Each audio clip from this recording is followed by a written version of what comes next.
With PS Parihar channel में आपका स्वागत है। आइए शुरू करते हैं और देख लेते हैं कि आज के समाचार पत्रों में विद्यार्थी जीवन से संबंधित कौन कौन सी सूचना है। आगे बढ़ने से पहले एक सूचना उन विद्यार्थियों के लिए जो विद्यार्थी बिहार शिक्षक बहाली की तैयारी कर रहे हैं, चूंकि ये परीक्षा लिखित माध्यम से होनी है और इस परीक्षा की सबसे बेस्ट बुक है चक्षु प्रकाशन की, जिसे आप लोग यहाँ पर देख सकते हैं। इस पुस्तक में 2450 से ज़्यादा बहुविकल्पी प्रश्न दिए हुए हैं और उनकी पूरी विस्तृत व्याख्या भी देखने को मिल जाएगी। टोटल 25 प्रैक्टिस सेट आपको इसमें मिल जाएंगी। बीपीएससी ने जो सिलेबस तैयार किया था उसके हिसाब से पुस्तक तैयार की गई है।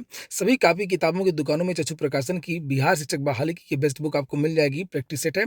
और अगर आप लोग ऑनलाइन मंगवाना चाहते हैं तो उसकी लिंक मैंने डिस्क्रिप्शन बॉक्स में दे दी है, वहां पर जाकर के आप लोग ऑनलाइन भी मंगवा सकते हैं। बिहार शिक्षक भर्ती की और भी बहुत सारी पुस्तकें आती हैं चक्षु प्रकाशन की, जैसे आप लोग यहाँ पर देख सकते हैं। ये समान अध्ययन की, चूंकि समान अध्ययन भी पूछा जाएगा।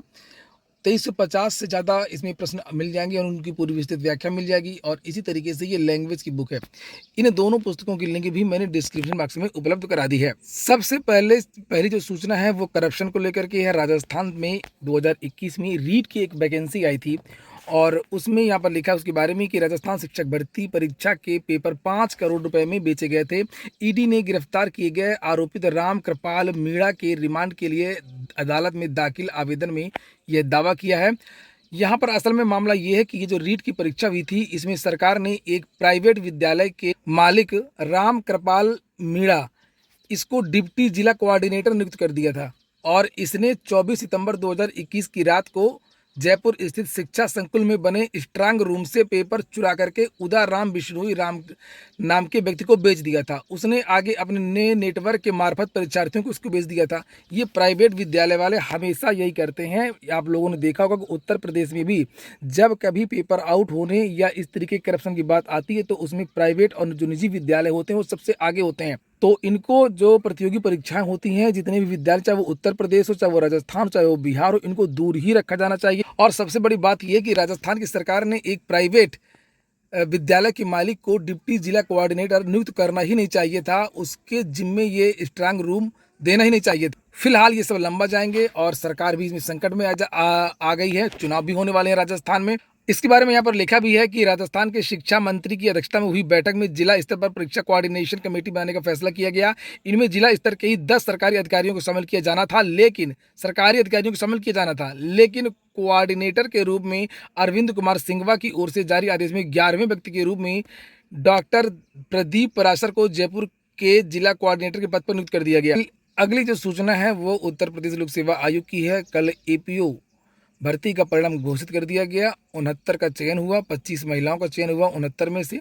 उत्तर प्रदेश लोक सेवा आयोग ने सहायक अभियोजन अधिकारी परीक्षा 2022 का अंतिम चयन परिणाम बुधवार को घोषित कर दिया। 69 पदों के सापेक्ष कुल 69 अभ्यर्थियों का चयन हुआ है। विद्यार्थियों के यहाँ पर नाम लिखे हैं। महिला वर्ग में टॉप करने वाली शालू पवार को मेरिट में 4था स्थान मिला है और अभिषेक सिंह ने पुरुष वर्ग में टॉप किया है। केजीएमयू में 1276 पदों पर होगी स्टाफ नर्स की भर्ती। किंग जॉर्ज चिकित्सा विश्वविद्यालय में इलाज की सुविधा में अब और सुधार होने की उम्मीद जगी है।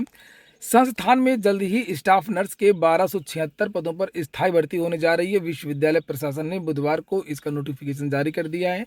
अगले 10 दिन में ऑनलाइन आवेदन की शुरुआत हो जाएगी। केजीएमयू की वेबसाइट kgmu.org पर 2 दिनों में इसका लिंक अपलोड कर दिया जाएगा। इस भर्ती में धांधली की फिर चर्चाएं हैं कि धांधली फिर से हो सकती है, चूंकि केजीएमयू प्रशासन ने इस बार ये कहा कि ये जो परीक्षा है वो आयोग से नहीं होगी, ये परीक्षा एजेंसी के माध्यम से ये भर्ती की जाएगी। और यहाँ पर लिखा है कि यहाँ पर जो परीक्षा एजेंसी है, जो ये स्टाफ नर्स की भर्ती के जो विज्ञापन निकला जो पूरी होने जा रही है, ये वही एजेंसी है जिसने लोहिया संस्थान की भर्ती परीक्षा आयोजित कराई थी। परीक्षा के दौरान में काफी गड़बड़ी देखने को मिली थी।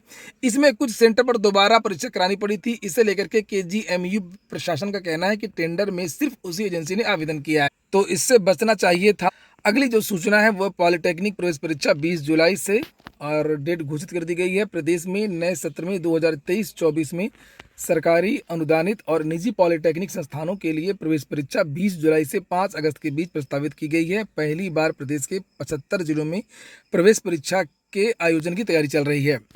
और वहीं पर पॉलिटेक्निक्स का जो सेमेस्टर परीक्षा का कार्यक्रम है वो भी जारी कर दिया है, जिसे आप लोग यहाँ पर देख सकते हैं। लिखा 28 जून से लेकर के 20 जुलाई के बीच में ये परीक्षाएं होंगी। यूपी बोर्ड से 12वीं पास समान वर्ग के 369 और आरक्षित के 325 से कम अंक तो नहीं मिलेगा दाखिला। आईआईटी, एनआईटी और ट्रिपल आईटी समेत 114 संस्थानों में दाखिले की कट ऑफ तैयार कर दी गई है।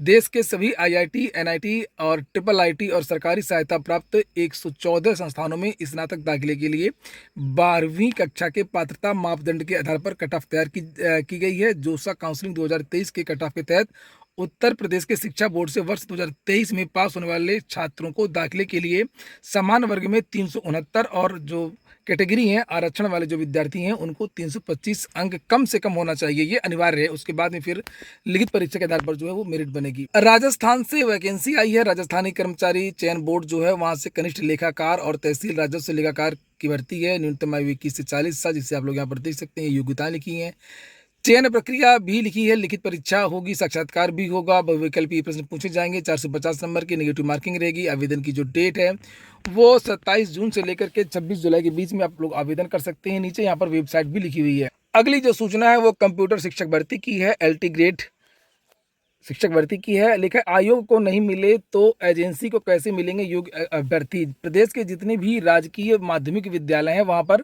कंप्यूटर शिक्षकों की नियुक्ति होगी, लेकिन वो अब संविदा के आधार पर होगी। तो इसी का छात्र विरोध कर रहे हैं और लिखा हुआ है कि शासन स्तर से प्रदेश के 890 राजकीय विद्यालयों में आउटसोर्सिंग से कंप्यूटर शिक्षकों की नियुक्ति होने जा रही है, जिसका विरोध शुरू हो गया है। प्रतियोगी छात्रों का सवाल है कि जब उत्तर प्रदेश लोक सेवा आयोग को भर्ती के लिए योग्य अभ्यर्थी नहीं मिले थे तो सेवा प्रदाता संस्था को योग्य अभ्यर्थी कैसे मिल जाएंगे। इनका कहना है कि अगर सेवा प्रदाता संस्था योग्य अभ्यर्थी ढूंढ सकती है तो ऐसा कर पाने में विफल रहे आयोग की कार्यप्रणाली की जांच होनी चाहिए। सही बात है, जो पिछली बार लगभग 1600 या 1650 विद्यार्थी पद थे LT ग्रेड में कंप्यूटर शिक्षक के लिए, लेकिन उसमें जो मिनिमम कट ऑफ है वो विद्यार्थी उसको क्रॉस नहीं कर पाए थे। तो उसके लिए क्राइटेरिया बदलना चाहिए था। आखिरकार विद्यालय तो वही हैं और जो विद्यार्थी हैं जो परीक्षा में भाग लेते हैं वो भी वही उत्तर प्रदेश के हैं। तो जब सारी की सारी जो सीटें लोक सेवा आयोग की रिक्त रह गई थी और लगभग 95% जो सीटें वो रिक्त रह गई थी, तो अब उन्हीं पदों पर ये संविदा शिक्षक परीक्षा एजेंसी के माध्यम से, जेम पोर्टल के माध्यम से जो भरे जा रहे हैं उस पर सवाल उठाए जा रहे हैं। लिखा है कि जिस तरीके से कंप्यूटर शिक्षक के रिक्त पदों पर आउटसोर्सिंग के माध्यम से नियुक्त किए जाने की प्रक्रिया शुरू हुई है, उसी तरीके से अन्य विषयों में भी आउटसोर्सिंग से शिक्षक रखे जा सकते हैं। तो विरोध तो हो रहा है, लेकिन सबसे बड़ी शंका अब ये हो गई है कि जो LT ग्रेड शिक्षक भर्ती आ रही है उसमें जो कंप्यूटर को हो सकता है हटा ही दिया जाए। अंतिम सूचना SSC की है। लिखा है CHSL 2022 की टीयर 2 परीक्षा 26 को होगी। प्रवेश पत्र जारी कर दिए गए हैं। कंबाइंड हायर सेकेंडरी लेवल 2022 की टीयर 2 की जो परीक्षा वो 26 जून को कराई जाएगी। ये परीक्षा एक दिन में ही करा ली जाएगी। वहीं पर सिलेक्शन पोस्ट 11 की परीक्षा 27 तारीख से होगी। केंद्रों का निर्धारण पूरा कर लिया गया है। परीक्षा से 4 दिन पहले इन विद्यार्थियों के जो एडमिट कार्ड है वो जारी कर दिए जाएंगे। 1 घंटे की इस परीक्षा में 100 प्रश्न पूछे जाएंगे और इसकी जो ऑनलाइन परीक्षा है वो 27 से लेकर के 30 जून तक होगी। एक और सूचना है TGT PGT 2021 वेटिंग लिस्ट की सूचना है। लिखा प्रदेश के सहायता प्राप्त माध्यमिक विद्यालयों में प्रशिक्षित स्नातक TGT और प्रवक्ता PGT भर्ती 2021 की प्रतीक्षा सूची में चयनित अभ्यर्थियों ने अपनी तैनाती के लिए खुद 161 रिक्त पद खोज डाले हैं। अभ्यर्थियों से मिली शिक्षकों के रिक्त पदों की सूची को शिक्षा निदेशालय के स्तर से सत्यापित कराया जा रहा है, जिसके बाद मूल चयनित शिक्षक का अभ्यर्थन निरस्त करते हुए प्रतीक्षा सूची से तैनाती दी जाएगी। अभ्यर्थियों ने रुचि नहीं ली, प्रतीक्षा सूची के अभ्यर्थी आगे आए। उप शिक्षा निदेशक ने रिक्त 161 पदों की मांगी सत्यापन रिपोर्ट।